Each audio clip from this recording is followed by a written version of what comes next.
আপনি বললেন যে কোরআন শরীফে নাকি কোথাও কোনো ভুল নেই। আমি কোরআনে 20টারও বেশি ভুল দেখতে পাচ্ছি, সেটা আরবি ব্যাকরণে। এখন তার কয়েকটা আমি আপনাকে বলছি। ইন্নাল্লাযীনা আমানু ওয়াল্লাযীনা হাদু ওয়াস-সাবিউন, আল্লাযীনা হাদু ওয়াস-সাবিঈন, এখানে কোনটা ঠিক, সাবিউন নাকি সাবিউন? 1 নম্বর।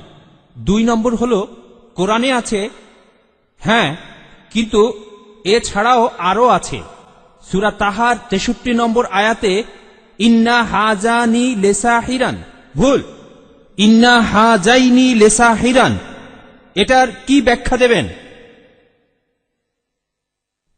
এছাড়াও আমি আরো অনেক ভুলের কথা জানি। এক্সকিউজ মি, আমরা শুধু প্রথম প্রশ্নটা গ্রহণ করব, সময়ের অভাবে দ্বিতীয় প্রশ্নটা গ্রহণ করতে ঠিক পারছি না। আছে, ঠিক আছে। ভাই, আপনি খুব সুন্দর একটা প্রশ্ন করেছেন। আমি আরেকটু সহযোগিতা করতে চাই যে হ্যাঁ, আপনি সবগুলো ব্যাকরণগত ভুলের কথাই বলেন, আর আপনার হাতের বইটা লিখেছেন আব্দুল ফাদি। আব্দুল ফাদি, ঠিক? ইজ দ্য কোরআন ইনফেলেবল? আমিও দেখতে পাচ্ছি, হ্যাঁ, আলহামদুলিল্লাহ দেব, কারণ আমি বইটা পড়েছি। আমি সবগুলোর উত্তর দেবো ইনশাল্লাহ, ইনশাল্লাহ। 1 নম্বর পয়েন্ট ভাই, 1 নম্বর পয়েন্ট, এখানে 1 নম্বর পয়েন্ট হলো যে সব ব্যাকরণ এসেছে কোরআন থেকে। কোরআন হলো সর্বোচ্চ আরবি বই, যে বইটাতে সবচেয়ে উঁচু মানের সাহিত্য আছে। আরবি ভাষার সব ব্যাকরণ এসেছে কোরআন থেকেই। কোরআন হলো ব্যাকরণের মূল গ্রন্থ, আর কোরআন যেহেতু ব্যাকরণের মূল গ্রন্থ এবং সব ব্যাকরণে এসেছে কোরআন, কোরআনে কোনো ভুল থাকতে পারে না। 1 নম্বর পয়েন্ট। 2 নম্বর পয়েন্ট,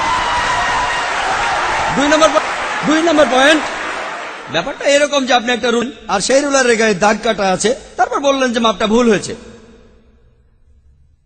এটা বেশ অযৌক্তিক।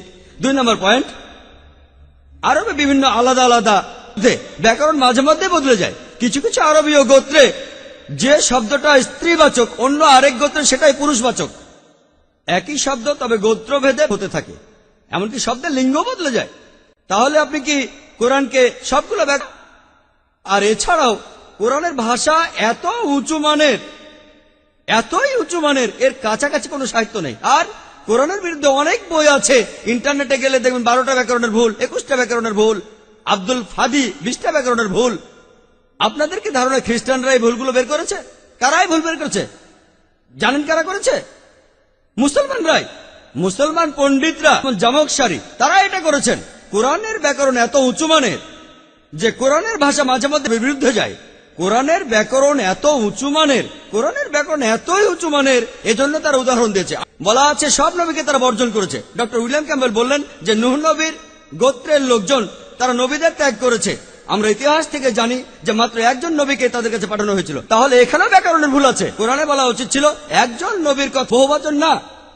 আর আমি একমত, আর আমার আপনার মতো লোকের কাছে মনে হবে এটা ব্যাকরণের ভুল। কিন্তু যদি আপনারা আরবদের লেখা বইগুলো পড়ে থাকেন, কোরআনের আসল সৌন্দর্য কি? সৌন্দর্যটা হলো কোরআনে কেন একজন নবীর কথা না বলে নবীদের কথা বলা হয়েছে। আপনারা জানেন কেন?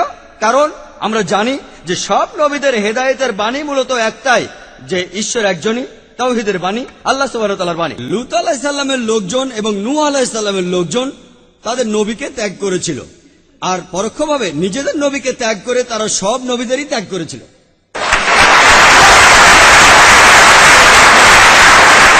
ব্যাকরণের ভুল, কিন্তু এটা ভুল নয়। একইভাবে নূর সারওয়ার নামে একজন বলেছেন যে কোরআন বলছে কুন ফায়াকুন, হ বললে হয়ে যায়। এটা নাকি হবে কুন ফাকানা, হ বললে হয়ে যেত। হ্যাঁ, আরবির পাস্ট টেন্সে কুন ফাকানা, কুন ফায়াকুন নয়। কিন্তু কুন ফায়াকুন আরো উঁচু মানের। বলা আছে আল্লাহ তিনি ছিলেন, আছেন আর থাকবেন। ডাক্তার নায়েক।